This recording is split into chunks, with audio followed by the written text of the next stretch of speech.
A Republican insider just said the very inconvenient truth and very possible worst-case scenario about Donald Trump's health out loud, and today a video is trending that supports his prediction, and I have all the doomsday details about the Donald, including who said it, coming up next. Let's begin with the video that is trending today that caught Sleepy Donnie nodding off at a meeting yesterday. It came to my attention in a post by Governor Newsom's press office that said, "Dozy Don is back. Too much Tylenol?"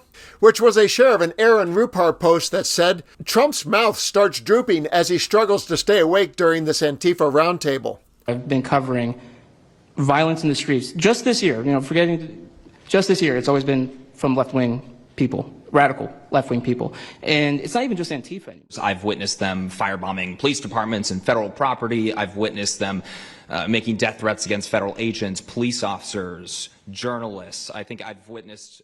And just for fun, let's look at some of his other sleeping greatest hits paired with what he and others have said about his unique sleep habits and unlimited energy and vigor for a man just 79 years young. And then I'll have the doomsday forecast on his health by a prominent Republican.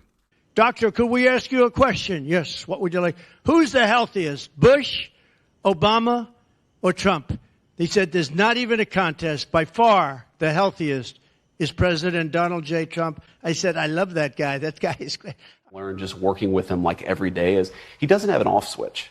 Like sometimes the president will call you at 12:30 or at 2 in the morning, and then he'll call you at 6 in the morning about a totally different topic. It's like, Mr. President, did you go to sleep last night? Like, what is going on here?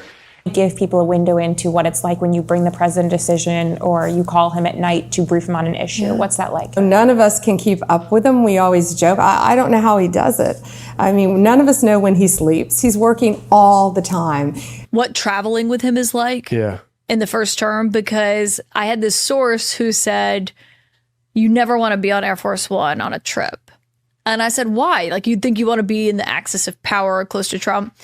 He doesn't sleep on these trips. And like, you're going to Asia or something, and that's kind of the only time you're going to sleep before you go on this trip. Yeah. But Trump is just always up and talking, and he'll like have them go wake staff up if they're asleep because he wants to talk to them.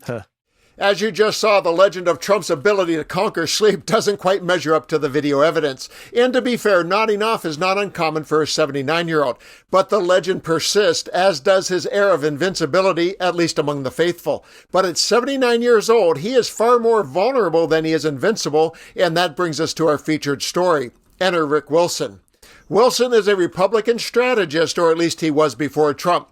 At this moment in time, he considers himself independent, and he just sounded a major alarm on Trump's actions and his continued health slide, and he did so in the harshest of terms. I discovered what he had to say in an essay entitled, Be the Insurrection, and here's a few highlights. There's a reason they're shooting priests in the head with pepper balls.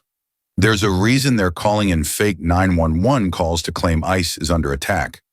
There's a reason they shot a woman 9 times over her following their ICE snatch squads. There's a reason they boomed into Chicago in Blackhawks, bagging and tagging a building's residents, including U.S. citizens.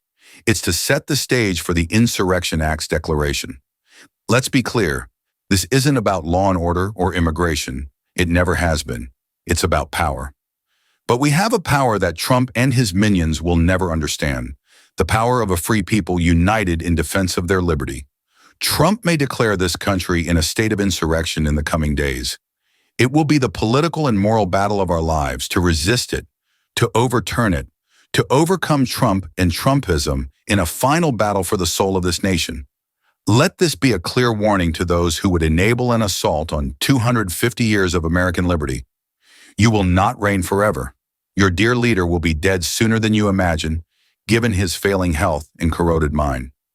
You will fall from your own corruption, hatred, and the rejection of your evils by the American people.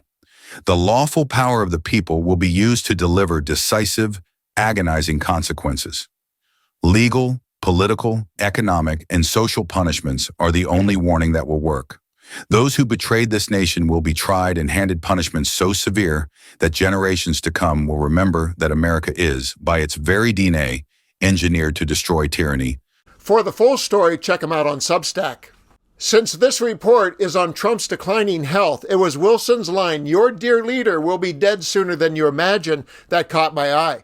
But his essay is really about rising up and thwarting Trump's assault on our democracy, and that brings up an interesting convergence of competing forces that, in part, may just explain this bizarre moment in time. On one hand, Donald Trump is racing to dismantle our democracy, racing to exact revenge on his enemies, and racing to write his own legacy with claims that he is worthy of the Nobel Peace Prize and Mount Rushmore. And on the other hand, the aging of his brain and body is racing to bring him down. Does dear leader know, or at least feel instinctively, that he is losing that race and therefore will not be around to face the consequences of his many illegal actions?